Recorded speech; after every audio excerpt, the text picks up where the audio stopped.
Professor Leandro?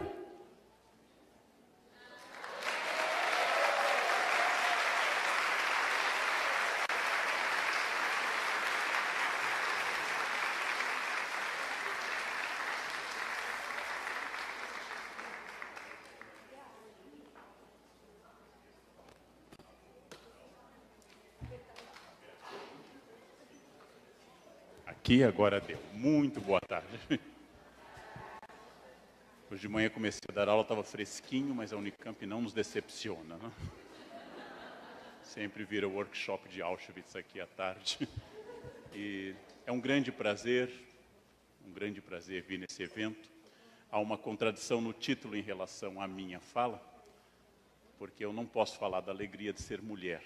Pelo menos não tenho esse privilégio. Mas posso falar como historiador, que é a função para a qual fui chamado. Acho que se a gente diminuir as luzes do palco, melhora. Quem será que pode apagar as luzes do palco? Será que alguém tem esse controle? Perfeito. Que eu posso falar muito sobre um tema fascinante, que é o tema da mulher na história, ou seja, o tema do feminino na história. E eu estou convencido, especialmente nesse momento, que eu estou escrevendo um livro sobre a história do preconceito, uma história geral do preconceito. Eu estou convencido que o preconceito contra a mulher, a misoginia, é de longe o mais sólido, o mais histórico, o mais arraigado e o mais definidor de todos os preconceitos da espécie humana. E eu vou tentar demonstrar isso na minha fala. Em primeiro lugar, vamos falar um pouquinho do olhar sobre o feminino, que quase sempre, do ponto de vista histórico, é o olhar do homem sobre a mulher. Uma das características do feminino é que durante muito tempo, todas as referências ao feminino contidas na Bíblia, na arte, na moral, foram feitas por homens. Já se ironizou, já se comentou que se os homens engravidassem, aborto seria dado em catedrais ao som de canto gregoriano. Como são homens, e ainda alguns que fazem voto de celibato, que legislam sobre o aborto, a legislação sobre o aborto não contempla a mulher, porque é um ponto de vista estritamente masculino. Como eu disse hoje de manhã numa aula, aqui na graduação da História, o mandamento diz: não cobiçarás nem a mulher, teu próximo, nem as suas vacas, nem as suas cabras. Mulher, vaca e cabra, biblicamente, estão arroladas na categoria coisas do teu próximo. Lado negativo, estamos diante de um pensamento masculino, preconceituoso. Lado positivo, não há mandamento sobre cobiçar o homem do próximo. Esse é o lado positivo da questão. Mulheres heterossexuais e gays estão livres para avançar, porque nada a ver. É muito curioso pensar que, historicamente, às vezes o preconceito é tão forte que favorece algumas mulheres. Vou dar um exemplo bizarro. A Inquisição, que visitou o Brasil 3 vezes no período colonial, perseguiu duramente sodomitas, expressão que a igreja usava para a homossexualidade. Antes dos médicos se apropriarem do termo homossexual, os teólogos usavam sodomita. Homossexualidade é um termo do século XIX. Era tão forte isso que houve um caderno inteiro sobre a prática de sexo entre homens. Mas a Inquisição não perseguia lésbicas. Por quê? Porque os padres não achavam que 2 mulheres juntas produziam sexo. E o preconceito era tão forte que livrou muitas lésbicas coloniais do horror da Inquisição. É um caso de preconceito que esconde a mulher. É um caso de um preconceito sobre esse silêncio sobre o feminino, que será tema amanhã da minha coluna no Estadão. O silêncio sobre o feminino, que começa na gramática e termina todos os dias, né? Então vamos começar pensando uma coisa. Essa é a mais antiga imagem que a espécie humana já fez. É a Vênus de Willendorf. Essa espécie, essa pequena estatueta achada no território da atual Áustria, hoje no Museu de Viena, apenas 11 centímetros de calcário, final do Paleolítico. É uma peça anterior à escrita, ao Estado, à família, e mostra a mulher realçada nas suas características de fertilidade, ou seja, com seios e com a área da vulva destacados, sem braços e sem olhos. É uma figura de fertilidade, obviamente feita por uma cultura que tinha o culto da fertilidade, mas aí é a primeira questão a destacar. A mulher é para a cultura o corpo, para a arte, para a filosofia, para a teologia, a mulher é o corpo. O corpo feminino é o grande universo do debate feminino, do debate dos homens sobre o feminino. O corpo feminino é o grande desafio. Isto vai da Vênus de Willendorf a Freud. Todos eles com o mesmo obstáculo, como decifrar o corpo feminino. Vamos tomar uma referência médica. Não quero entrar em subjetividades, vamos a uma objetividade médica. As mulheres duram mais do que os homens, como todos vocês sabem. Mulheres sobrevivem mais às infecções da primeira infância e têm uma média de vida maior no fim. Há mais viúvas do que viúvos. Aliás, não há viúvos no mundo. Ele já sai do enterro de olho. A mulher viúva existe, o homem viúvo não existe. Não? Bem, observem. Mulher dura mais, mulher resiste mais à infecção, até pela constituição do seu aparelho geniturinário. Os homens morrem mais cedo, morrem mais, e a mulher é o sexo frágil. Do ponto de vista biológico e médico, se estamos, eu e uma mulher na rua, e começa a fazer frio, ela deve me colocar o casaco dela. Biologicamente, ela tem que me proteger, porque eu sou mais suscetível à pneumonia do que ela. Mas a curiosa nossa cultura fez o contrário, é o homem que coloca o casaco na mulher. É possível inverter a biologia, exatamente porque nós estamos diante de uma elaboração abstrata chamada cultura e preconceito. Mulheres dirigem melhor do que os homens. Quem diz isso? As companhias de seguro, que não são poéticas, não são dadas à poesia. Companhias de seguro não são inclinadas à poesia. Mulheres matam menos que o homem. E não é um pouco a menos, é na proporção de 1 para 10. De cada 10 acidentes fatais, 9 envolvem homens, 1 envolve mulher. As companhias de seguro dão descontos para as mulheres por um motivo matemático. Essa é a matemática, essa é a pesquisa, esse é o dado objetivo. E continuamos dizendo que mulher dirige mal. Essa é uma das grandes questões da história. Como uma questão abstrata se sobrepõe a uma questão concreta. Como você cria, do nada, uma abstração chamada preconceito. É isso que eu quero trabalhar um pouco. Vamos fazer uma comparação. O corpo feminino, objeto de consumo, de desejo e de fertilidade. As mulheres frutas, têm uma variedade enorme, caso vocês não saibam. Temos jaca, melão, melancia. Aliás, a mulher melancia disse, eu não sei o nome dela, é uma falha minha, mas a mulher melancia disse uma coisa no programa da Gimenez que eu achei extraordinário. A Gimenez perguntou a ela por que ela colocou tanto silicone, e ela deu uma resposta filosófica extraordinária. Ela disse, se eu não tivesse colocado, não teria sido chamado para dar entrevista para você. É ótimo. Ela estabeleceu que o interesse da mídia produz, achei brilhante, produz exatamente isso. Se vocês puderem um dia analisar um soneto sobre o qual eu fiz um artigo, que é de uma grande mulher do século XVII, Sora Juana Inês de la Cruz, ela acusa num soneto, sendo freira, no século XVII do meio, a poesia se chama Homens Nécios, Hombres Nécios, ela acusa das mulheres terem que se tornar aquilo que os homens desejam delas. Se Sartre disse que o judeu é uma invenção do antissemita, é possível dizer que esse objeto é uma criação do olhar masculino. É a criação do olhar masculino que cria, inclusive, a pornografia, obviamente, ou a mulher objeto.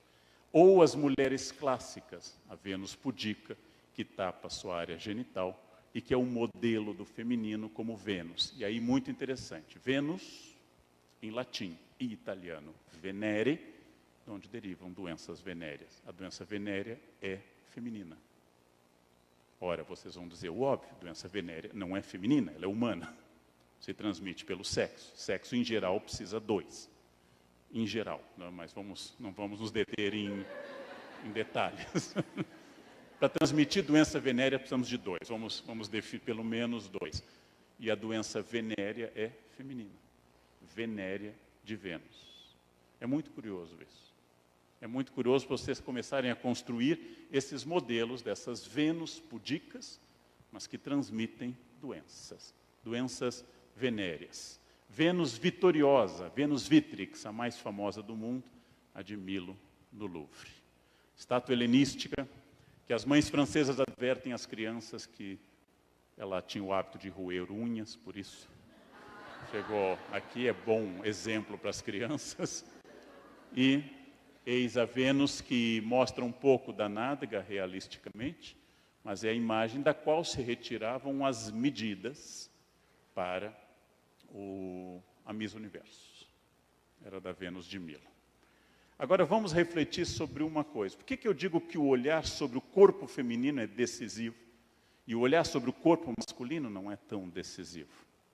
Em toda a história do Brasil, desde 1889, antes ainda no Império, os homens, na sua imensa maioria, pelo tipo e a idade que assumiam o cargo, estavam homens fora de forma. Fomos governados por presidentes barrigudos historicamente. Historicamente, um homem que se torna presidente, algo pelo menos acima de 50 anos, apesar da idade mínima ser 35, quase sempre alguém fora de forma. Pouquíssimos presidentes da República eram vagamente esportivos. Figueiredo foi visto fazendo atividade, Collor gostava de correr, mas na média são estilo Fernando Henrique Lula. Homens estilo You've Had Better Days, aquele homem passado. Muito bem. A primeira vez que o corpo de um presidente entrou no debate público foi de uma mulher, Dilma.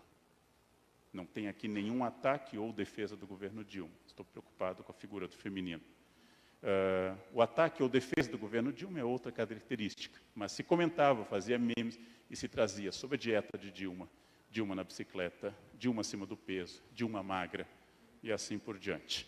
A barriga de Lula nunca, para ficar no mesmo campo semântico do PT, nunca entrou no debate. Por quê?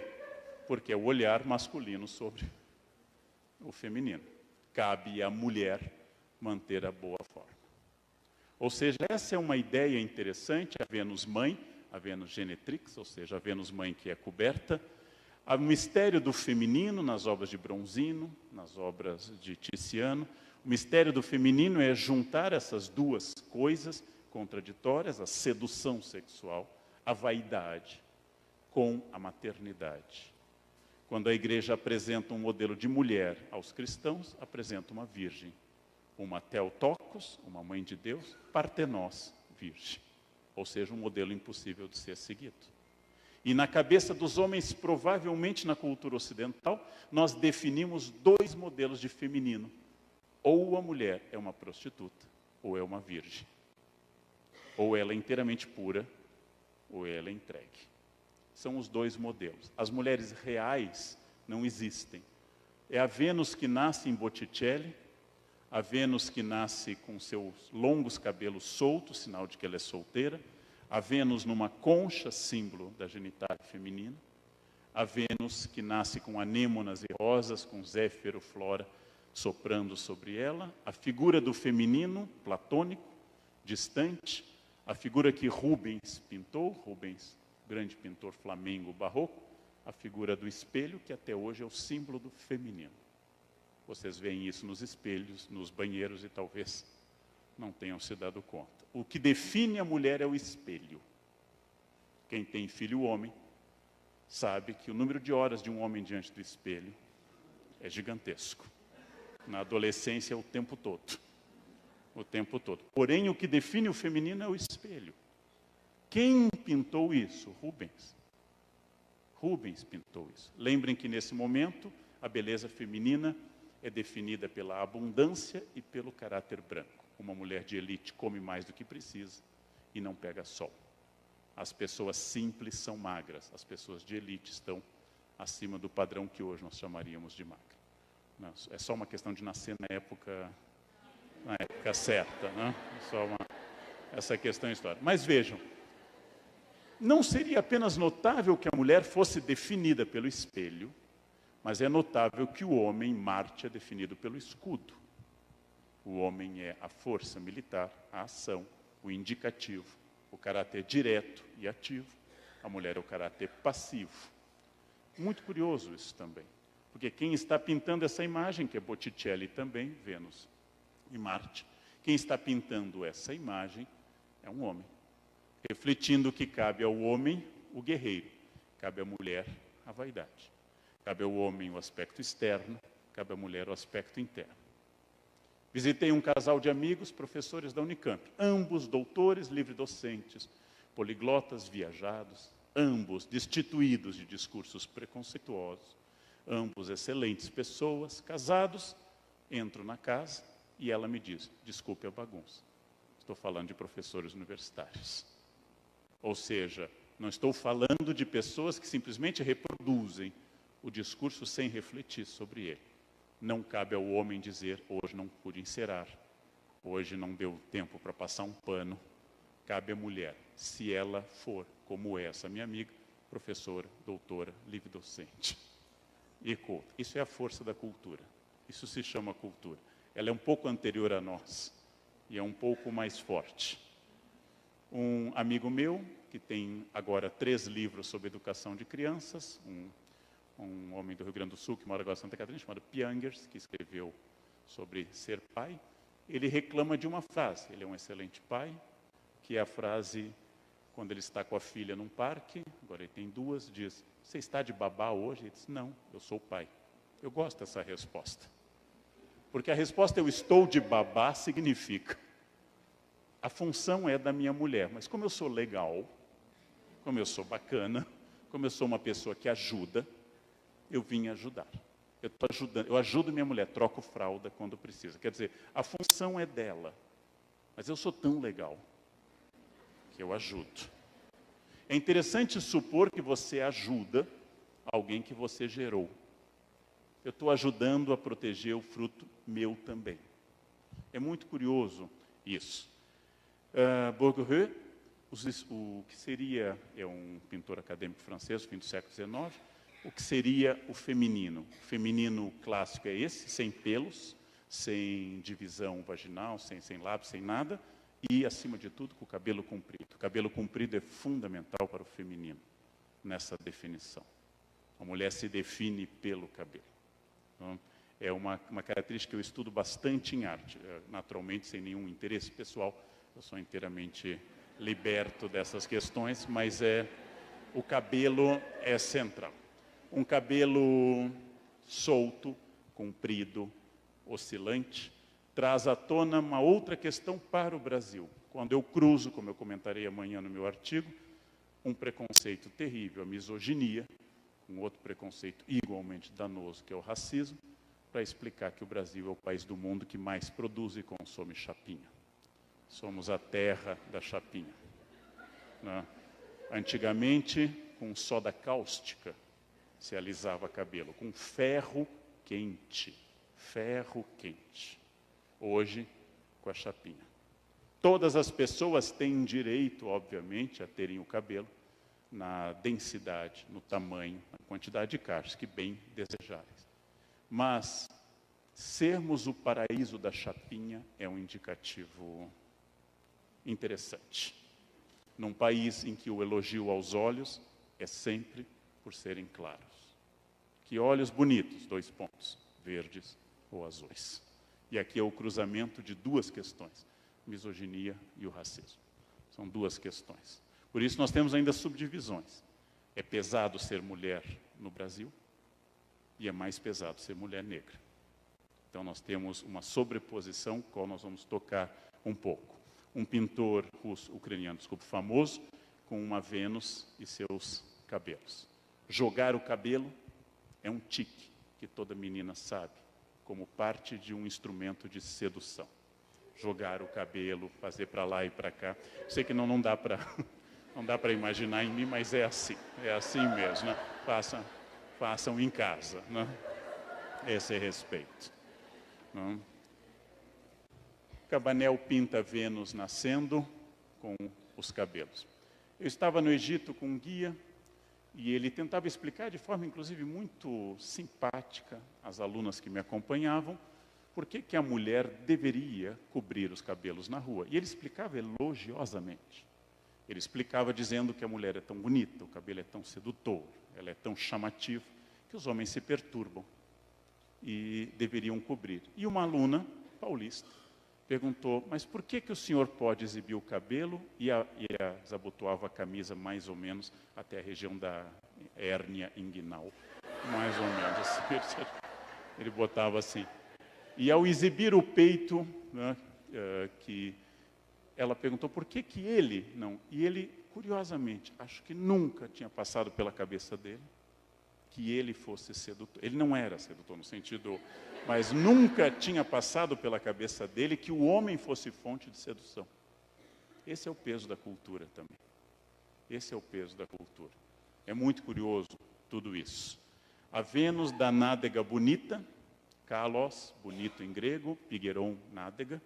É uma palavra pouco usada em português, mas é simpática. Podem elogiar alguém. Nossa, que homem ou que mulher calipígio, ou calipígia. Kalos, pigeiron, nádega bonita. São as Vênus, essa é uma imagem do 18, François Barrois, também do 18, são as Vênus calipígias. São as Vênus calipígias.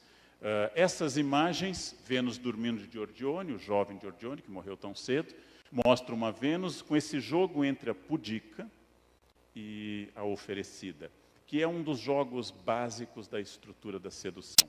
Por isso que na estética pornográfica, camiseta molhada é mais erótica que nudez total, porque dá ao homem alguma possibilidade de ação ainda. Os homens não consideram eróticos ou pornográficos quando a mulher está totalmente pronta, eles têm que ter algo para fazer.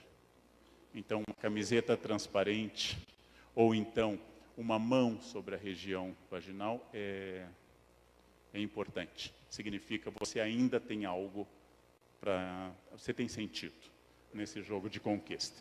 Tiziano copia o modelo transversal, uma mulher que nos olha de forma lânguida.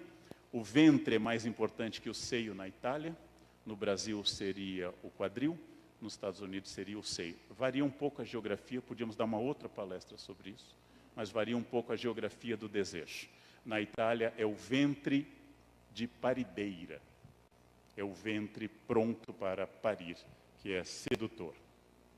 Velázquez, católico espanhol, pinta uma Vênus de costas, se olhando no espelho com um cupido, olhando a vaidade.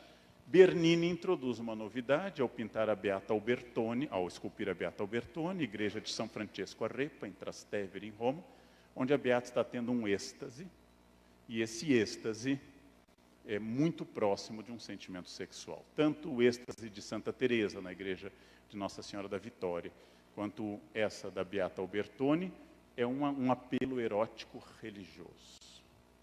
A mulher tem um apelo erótico religioso. A Angre, no século XIX, introduz uma outra questão no corpo feminino. Ao fazer a grande odalisca, aumentando o número de vértebras, para que ela fique ainda mais esguia, ele também joga para a mulher oriental, a gente chama isso de orientalismo, a facilidade sexual. É quando a Europa passa a fazer turismo sexual. É o harém, é a busca da estrangeira como espaço de realização. Então, isso faz parte do orientalismo. Modigliani, o pintor italiano que morava na França, pega o mesmo modelo, só para mostrar que essa estética não é de barroco, não é de um homem da Itália, não é de um homem da Espanha. Nós estamos percorrendo quase todos os países. E aí eu vou agora chutar o balde nessa estética, pegando Lucian Freud, o grande neto de Freud, que em Londres achou fascinante uma mulher, Sue Tiley, e vendeu para um milionário russo essa imagem. Lucian Freud, conseguiu inverter uma certa lógica. Ele é o anti-Facebook sempre, ele faz todo mundo piorar com a pintura dele. Ele é o anti-Photoshop, ele é o anti-tudo, né? Pintou a rainha Elizabeth II, ela ficou horrorosa, ela é uma mulher média, ela ficou horrorosa numa imagem. Lucian Freud pinta as pessoas na sua humanidade. Qual é a ruptura que Lucian Freud introduz como neto do pai da psicanálise, ele introduz o real. Ele não introduz o sedutor. Introduz uma mulher de 127 quilos, feliz e sem culpa. Introduz uma mulher que ele pinta mais de uma vez à vontade, absolutamente indiferente ao jogo tradicional e entrando num outro modelo de sedução. E ainda assim ele a piora, porque ela é melhor do que isso. Não é uma mulher que use roupa larga ou preta ou listras verticais. É uma mulher feliz do jeito que ela está e descansada e relaxada. É essa, a Big Sue, como ele a chamava, é até melhor do que o que aparece nas imagens. E aqui está ela diante do quadro dela. Ela é uma mulher bonita e também pessoalmente feliz. Ela vive nos vernissagens dos quadros. Lucian Freud, que adorou, encontrou-a na saída de um metrô e passou a pintá-la compulsivamente. São estéticas reveladoras de uma característica nova, de uma característica que questiona a estética tradicional. Não se trata de disfarçar o gosto oficial através de eufemismos como plus size. Esse é um eufemismo. Não, ela não é gorda, ela é plus size. Aí eu prefiro o preconceito direto do que a palavra indireta. Eu acho que a palavra gorda é mais honesta quando você expressa do que dizer. Ninguém é gordo ou magro, as pessoas são apenas. Elas simplesmente são. Elas só se tornam gordas ou magras na comparação. E ela adorou a fama e se tornou uma modelo, inclusive. É muito interessante a história da Big Sue para isso. Voltando, o quadro foi comprado por uma fortuna por um milionário russo. Está em Moscou hoje. Vamos agora pensar uma coisa mais direta. Eu tentei começar a nossa fala por um tema que depois serve para a gente refletir mais sobre o corpo feminino como um problema para os homens. Um grande problema para os homens. Ora, a primeira sensação humana que todos temos é que todos nós, sem exceção, temos a primeira experiência fora do corpo materno, chorando por termos sido desligados de uma mulher. Essa é a primeira sensação humana, comum a toda a humanidade. Ao ser separado de uma mulher, choras. Talvez esteja aqui a base de o fato de que o patriarcalismo e a misoginia tentam superar tanto a tradição matriarcal que dominou na pré-história, quanto a tradição de que as mulheres duram mais, ou que todos os homens foram criados por uma mãe maior, mais forte, mais inteligente e fonte da vida. Isso faz crescer com um déficit. Eu tenho a ideia de que esse déficit seja talvez na base até de grandes homens que pensaram muito para desconstruir o pensamento ocidental, mas derrapam de forma violenta quando tratam do feminino. Schopenhauer, grande desconstrutor do otimismo ocidental, diz: a mulher por natureza deve obedecer. Em nada se distingue da frase do apóstolo Paulo, de que assim como a igreja é a cabeça de Cristo, Cristo é a cabeça do homem, o homem é a cabeça da mulher. Mas vejam, há mais de 1.700 anos entre eles. Os homens são naturalmente indiferentes uns aos outros. As mulheres são naturalmente inimigas. Essa é uma construção masculina, reproduzida várias vezes. Mulher não tem amigas, tem rivais. Homens são fiéis, tem piadas sobre isso. E assim por diante. É uma construção. É uma construção. A maior fonte de inimizade na humanidade, que é a guerra, nunca é uma guerra entre mulheres. É muito curioso, mas de novo o preconceito resiste aos fatos. As guerras são feitas por homens e lutadas por homens. Nietzsche, mulheres são menos do que superficiais. Em que momento ele diz isso? Quando a única mulher que ele de fato amou, Lu Salomé, dá um chute nele. Achou chato, bigode excessivo, beijava mal, mandou pastar. Nietzsche sentiu aquela elbows pain, aquela dor profunda, e escreveu contra o feminino. É desonesto. Ele devia dizer: eu estou ressentido. Você está indo ter com mulheres, não se esqueça do chicote. É um dos aforismos de Nietzsche. É um homem que desconstruiu o pensamento cristão, É um homem que desconstruiu o pensamento ocidental, é um homem brilhante, tem passagens geniais, e quando vai se relacionar e dizer sobre mulheres, diz frases que caberiam na boca de um adolescente mal resolvido de 14 anos. Um pleonasmo, não? Isso. Sólida tradução. Cocteau, um homem alternativo, vanguarda, século XX. Há três coisas que jamais compreendi: o fluxo e refluxo das marés, o mecanismo social e a lógica feminina.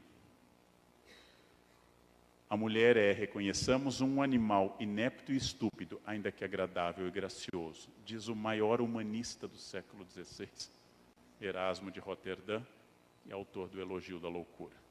Vocês podem captar dezenas de pensamentos misóginos em pessoas que em outros campos foram geniais. A imbecilidade patriarcal ou machista não respeita doutorado, como vocês já sabem na Unicamp. O patriarcalismo não desaparece com o estudo. O patriarcalismo não some com a livre docência, nem com a titulação. Pelo contrário, a posição e o cargo reforçam essas questões, com exceção das pessoas com quem vocês convivem aqui, né? Eu quero chamar a atenção, o nosso objetivo é vasto, daria muitas horas. Eu quero chamar a atenção de uma outra questão importante. As conquistas no campo da legislação sobre as mulheres nunca foram historicamente fruto da boa vontade masculina. Não há nenhum caso conhecido que os homens, dizendo, acho que exageramos, façamos uma lei a favor das mulheres. Não, sempre foi fruto da pressão feminina. Quando se faz a comédia, a greve do sexo, que as mulheres de Atenas se recusam a fazer sexo, Lisístrata, se recusam a fazer sexo por causa da guerra, de lá até as sufragetes do fim do século XIX e início do século XX, o voto feminino nos Estados Unidos, 1920, no Brasil, 1932, o Código 34, a Constituição, ou na Suíça, em alguns cantões, 1987, é incrível. Há cantões da Suíça que os últimos cantões a aprovar são de 1987. Bem, quando se dá o voto às mulheres, nunca é porque os homens amanheceram felizes, com índices glicêmicos altos, inclinados às mulheres. Não, foi porque a manifestação continuava tão forte que não foi possível evitar. As marchas femininas pelo voto não foram, quando a gente olha para essas heroínas do início do século, as sufragetes, vocês devem levar em conta que elas enfrentaram prisão, repressão e campanha. O lar de uma sufragete. Depois de um árduo dia de trabalho, o homem chega a casa, a roupa não foi lavada, a filha está chorando, ele não tem comida e o gás está apagado. E lá está o cartaz, voto para as mulheres. Ou seja, essa é uma campanha dura. Essa é uma campanha dura. Onde a gente nota eco dessa campanha? Seu marido separou, a culpa foi sua. Você não soube segurar. A responsabilidade por segurar é da mulher. Um homem tem que ser seguro pelo afeto, pelo carinho permanente, pela simpatia, pela comida e pelo cabelão, que nós já especificamos. Essas campanhas, elas têm, podíamos fazer uma palestra só sobre essas campanhas, são as campanhas que associam divórcio, destruição do lar, fim da educação, tudo isso em nome da consciência política. Vejam, 2 passaram o dia fora, o homem e a mulher, mas a culpa do caos da casa é da mulher. Nós estamos em 1902. Em 32, quando foi eleita nossa primeira, ou teve chance de eleição, nossa primeira deputada, a doutora Carlota Pereira de Queiroz. Aqui está a cena da Constituinte de 34, e a doutora Carlota se destaca esteticamente de todo o universo. É uma mulher notável pelo pioneirismo como deputada, infelizmente também envolvida em legislações racistas, de restrição à migração japonesa, e coisas que eram comuns na década de 30, mas não a torna uma heroína total como a gente gostaria. Doutora Carlota, e lembrando que as questões lentas, o divórcio, para os jovens que não lembram, foi aprovado no Brasil em 1977. Até então, a mulher só podia pedir, após muitos esforços, o desquite. E uma desquitada na sociedade brasileira era pouco mais que uma prostituta, mas bem pouco. A desquitada era alguém que tinha filhos problemáticos. Fulano não aprende matemática, também filho da desquitada. Você não dominava binômio de Newton porque a sua mãe se separou. Isso era um princípio pedagógico. É curioso, quando eu comecei a dar aula, ainda se dizia filhos de pais separados. Hoje eu noto que os alunos, filhos de pais separados, quando tem 2 ou 3 lares, famílias não mais mononucleares, eles são mais ágeis mentalmente. Eles têm 2 casas, eles jogam um pai contra o outro, eles têm um jogo mental brilhante, né? E as crianças que têm o azar de pais que se amam, em geral, elas são mais lentas, elas são mais bobinhas, né? São mais desse jeito. Bem, aborto e assédio. Todas essas questões que dizem tanto para o universo feminino são muito lentas. Vocês acham o Brasil tardio? A lei do Nelson Carneiro é de 77. Lembrem que a Argentina foi esperar mais uma década ainda por isso. Argentina e Chile foram ainda posteriores ao Brasil. Entre isso e a proposta do meu psicanalista, o Contado Caligares, que casamento a gente podia terminar com o WhatsApp, é a proposta dele. Não gosta mais, manda um WhatsApp, deu, valeu. Eu acho isso interessante. Né? É prático, é fácil.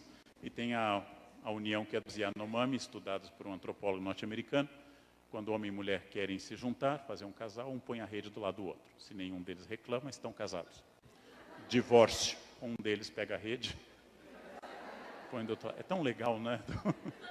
É tão legal isso. Bem, a segunda onda feminista que a gente chama, a onda que veio depois da questão do voto, porque assim que o voto foi concedido, há uma intensa diminuição da questão feminista na década de 30.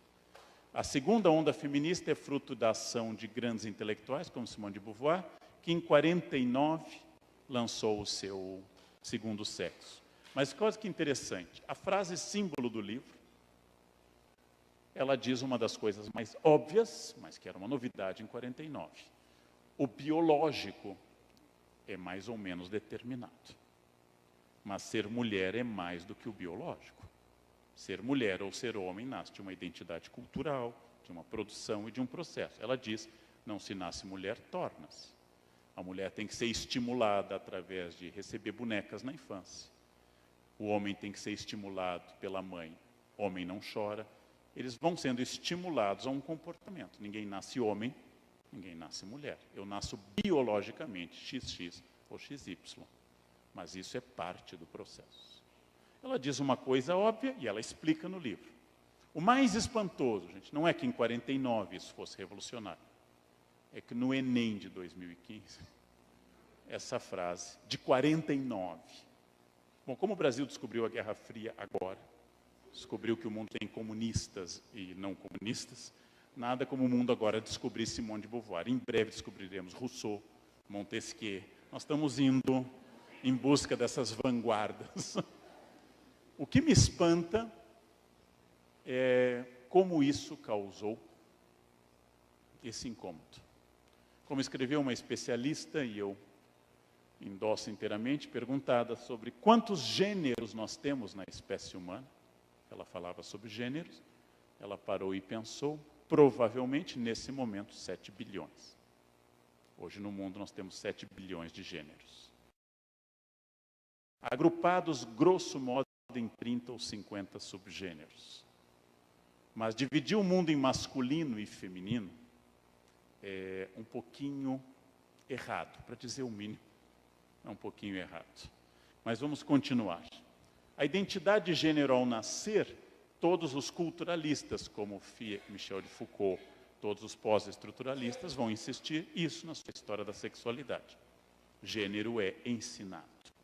Todos os conservadores, direita, extrema-direita, etc., são a favor da ideia de que gênero é natural, por isso que eles falam em ideologia de gênero. Segundo os conservadores, se eu não falar de homossexualidade na escola, não surgirão homossexuais.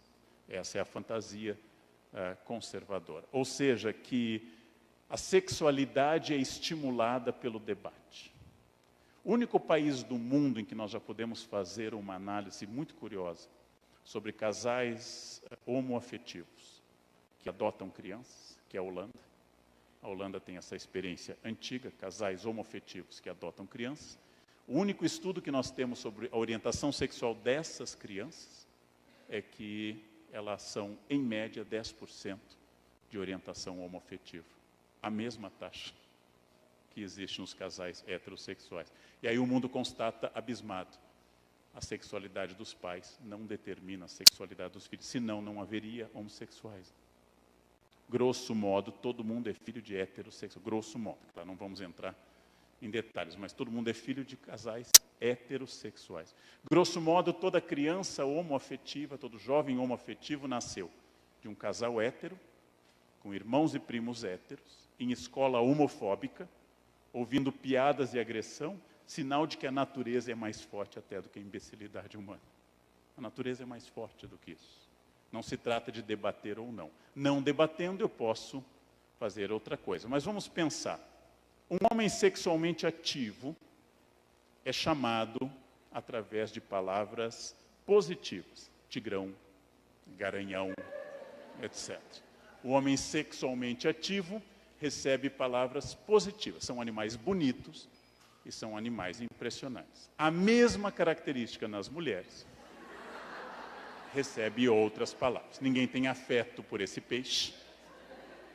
Ainda que no Pantanal eu tenha experimentado sopa de piranha e é boa, né? Sopa de piranha é gostosa.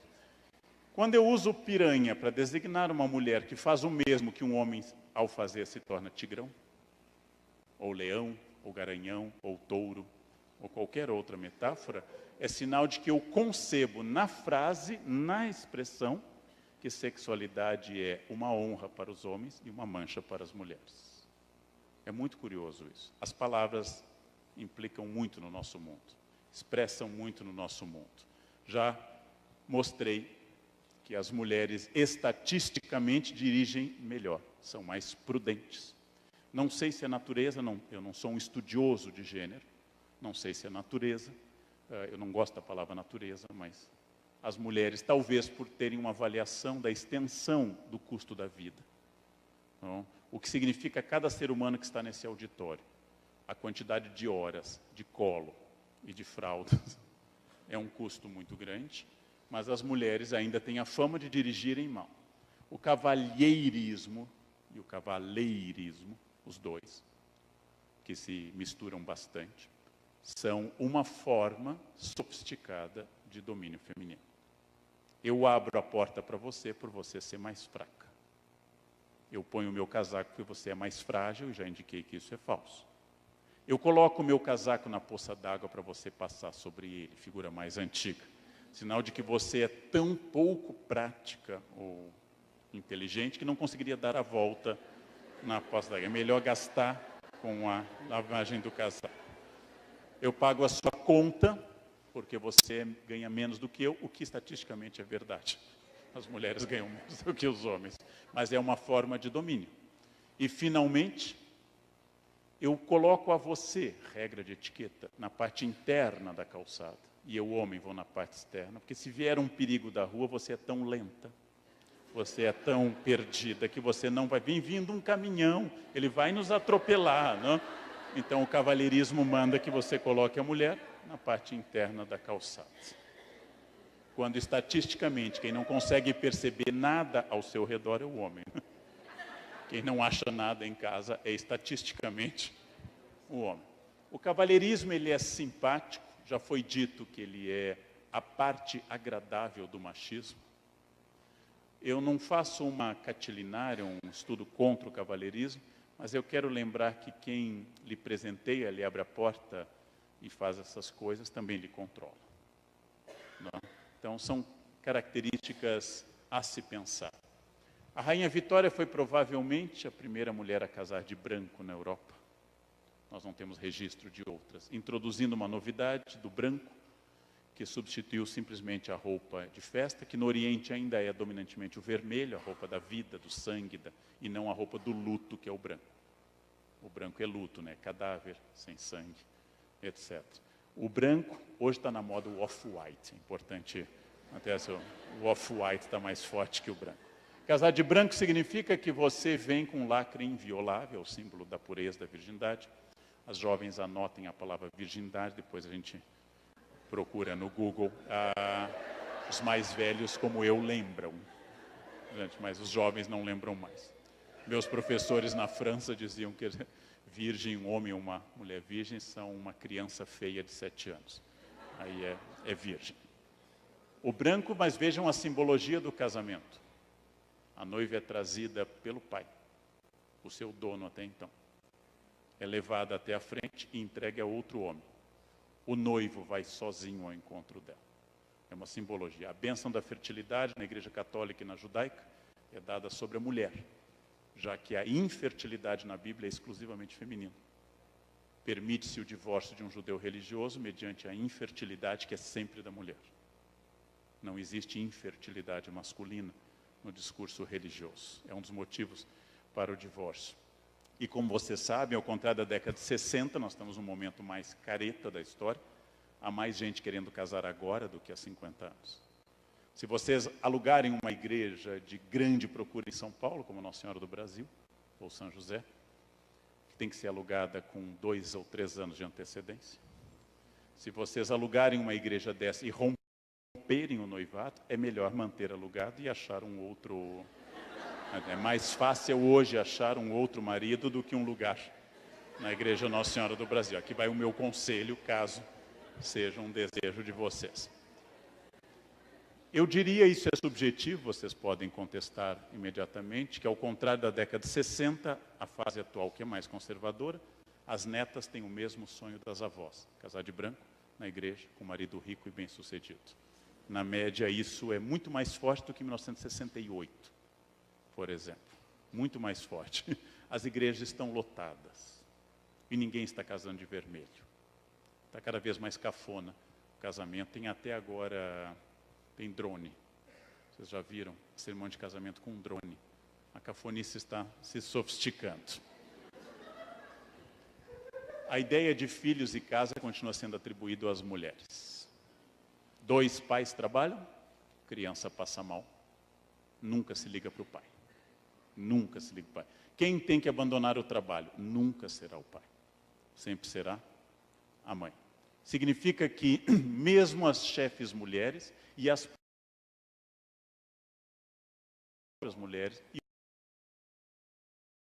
continuam considerando que o filho é uma responsabilidade do feminino. Continua sendo assim. E aí é um ponto que é comum. Como vocês sabem, há judeus antissemitas, há homossexuais homofóbicos, há negros racistas e há mulheres misóginas. O preconceito é uma coisa tão forte, tão sólida, que provavelmente ele atinge também a vítima. Aliás, é sempre perigoso dizer o que eu vou dizer, eu vou explicar várias vezes, mas é perigoso. Para que o preconceituoso possa existir, uma parte da vítima tem que concordar com ele. É perigoso, porque parece aquele discurso que a culpa é da vítima. Os judeus foram para campo de concentração porque a culpa... Não, não é isso que eu estou dizendo, por favor. Mas uma parte minha tem que aceitar o preconceito. Se uma parte minha aceita o preconceito, a vitória do preconceituoso é mais garantida. Todos podemos ser alvo do preconceito uma vez. Se eu sou alvo várias vezes e repetidas vezes, um pouco mais problemático. Um pouco mais problemático. De alguma forma, se eu aceito a ofensa, a agressão física, é mais fácil para o agressor. Não é culpa de quem apanha, mas uma parte minha tem que aceitar essa questão. A gente chama de sociedade falocêntrica, a sociedade que venera o pênis. O pênis é a figura mais emblemática da cultura.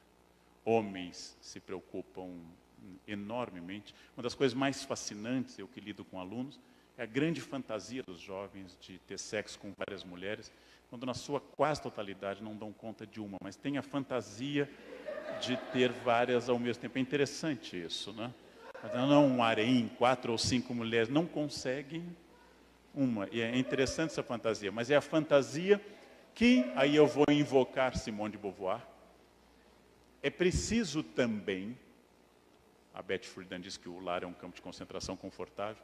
É preciso também lembrar, não em nome dos homens, não tem essa procuração, mas que os homens sofrem o peso do machismo.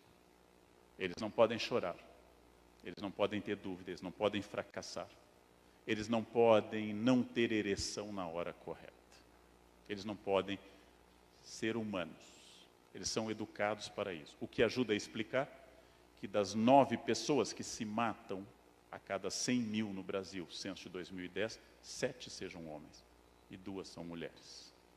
A sociedade que é terrível no seu preconceito com as mulheres, também é pesada sobre os homens, porque eles não podem falhar. Eles não podem falhar.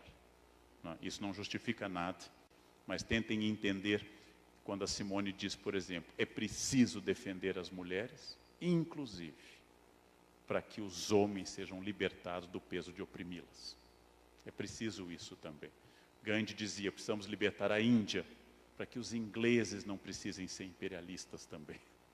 Para que os ingleses sigam o seu destino. Então, obeliscos, que do Egito Antigo até Buenos Aires, são quantos? Vocês não imaginam nenhum monumento que não seja fálico. Não há nenhum monumento feminino. Esse é o nosso falocentrismo. Bem, vamos agora para alguns dados preocupantes. Uma mulher é espancada no Brasil a cada 15 segundos. As agressões são diárias em 64% dos casos e o companheiro é a maioria absoluta.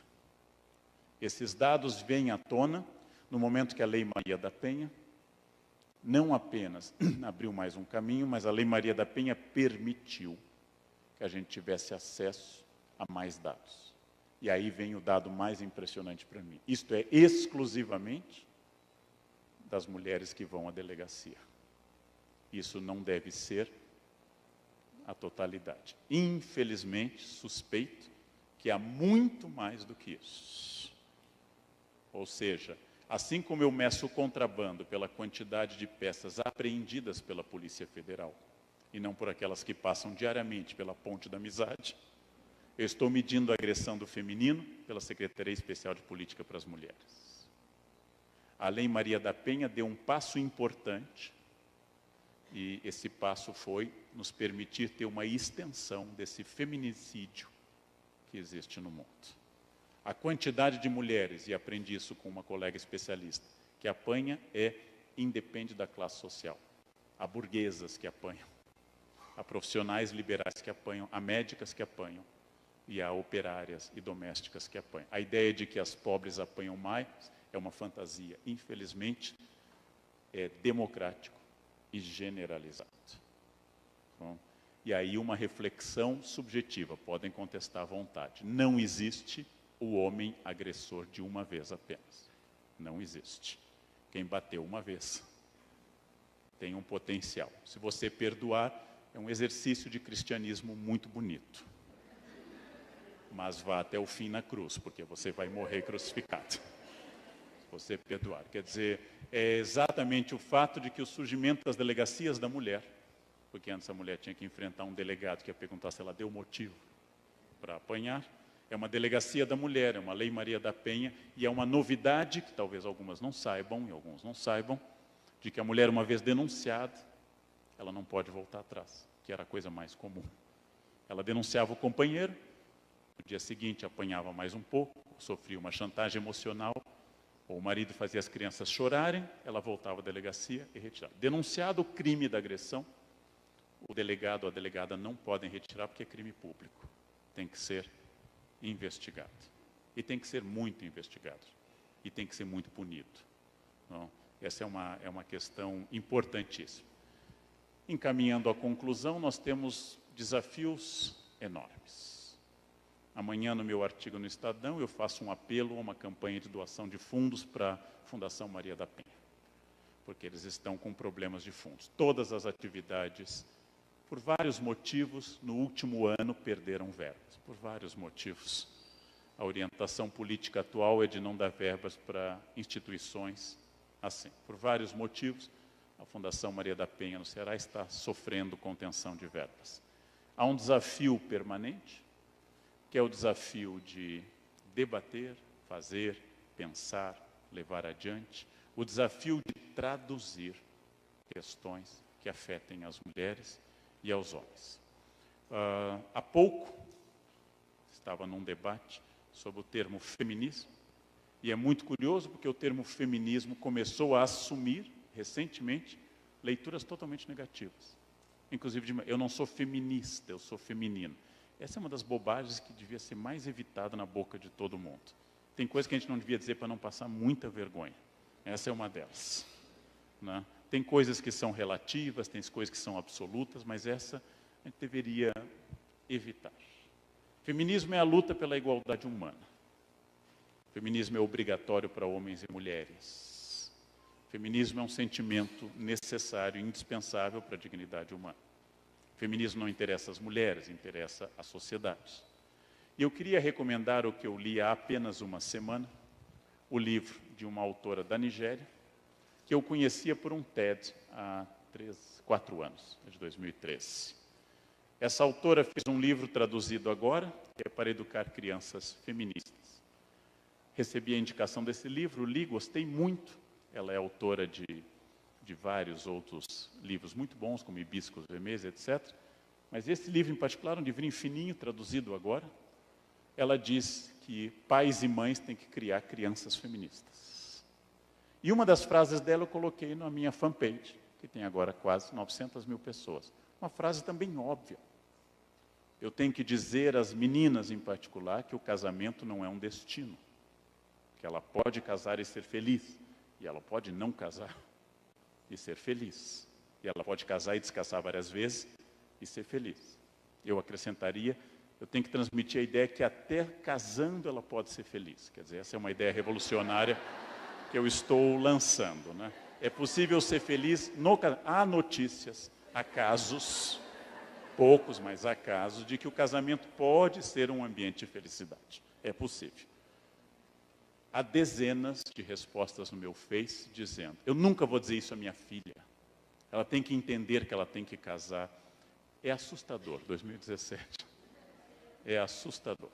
Quem acompanha sabe que aconteceu isso no meu Face. Dezenas de pessoas. Essa mulher desencaminha os filhos. Ou seja, encaminhar os filhos é encaminhá-lo para o destino. No momento que eu coloco que a essência se antecede à existência, e contrario a ideia de Sartre, que primeiro vem a existência, depois a essência, eu estou dizendo, se você não casar, você será incompleta. Se você não tiver filhos, você será incompleta. Se você casar e tiver filhos, você será feliz. Essas afirmativas são ingênuas. E elas não batem com a realidade. Para encerrar, eu recomendo muito a leitura desse livro, ela escreve muito bem. Quem lê em inglês vai descobrir um inglês também muito simpático e fácil de ler. Para encerrar, vou lembrar um dado do IBGE de 2010. O casamento é aparentemente uma iniciativa feminina, já que as mulheres colocam o dia da noiva, as mulheres controlam o processo do casamento. Uma noiva entra senhora de si na igreja. Ela escolheu as flores, as roupas, o padre, o pastor. O homem entra admiradíssimo de tudo, né? Ele não tem a menor ideia do que está acontecendo. Ele entra olhando para tudo. O homem chora em casamento, mulher jamais, né? O homem está emocionado, é uma novidade para ele. Ele foi convidado porque é importante ter um homem. Mas o mais importante nisso, curioso, a mulher é responsável, segundo o IBGE 2010, por 75%, 75,4% dos pedidos de divórcio litigioso no Brasil. Isto é um sinal. Infelizmente, os casais às vezes se separam, mas é um sinal muito curioso. As mulheres buscam felicidade. Elas estão aptas ao exercício da felicidade. Então, a minha última conclusão é que hoje é uma tarefa enorme. Convencer os homens que eles também podem ser felizes. Essa é uma tarefa missionária. Temos que percorrer ruas do mundo, pregar nas praças, dizer às pessoas na sala de aula que a vida pode ser plena, que você pode ir a uma festa e se divertir. Não precisa dizer, a gente vai embora cedo, né? Não precisa, antes da festa, sabotar a festa. Você pode dançar, você pode conversar, você pode até ser feliz. É por não serem felizes, na sua maioria, e se acostumarem com a infelicidade, que provavelmente a maioria dos homens tem tanto medo das mulheres. Isso domina no mundo de hoje, não? Conversas fáceis, alegria da festa, é uma descoberta, é uma pista. Claro que há muito mais coisa do que isso, e há muito mais tragédia nessa história do que comédia, mas é uma pista. Leiam, debatam e façamos sempre desse ponto um ponto para a gente crescer daqui por diante. Tem várias coisas maravilhosas no ar. Crescemos. Desde que eu comecei a dar aula, tem várias coisas positivas sobre questões de gênero, de identidade étnica e racial, que são muito importantes, mas há muita coisa a fazer ainda. Como eu acabei de comentar lá no IFISH de manhã, é muito curioso que numa universidade todos os homens do IFISH sejam o sobrenome. É o Karnal, é o Funari, é o Miceli. E todas as mulheres sejam um nome. É a Margarete, é a Eliane. É muito curioso isso. O que faz com que o homem seja o sobrenome e a mulher seja o nome, mostra que mesmo na universidade, ainda eu não tenho resposta para isso, mas é um campo curioso. Era isso que eu queria dizer. Muito obrigado pela atenção, gente. Obrigado. Obrigado. Obrigado.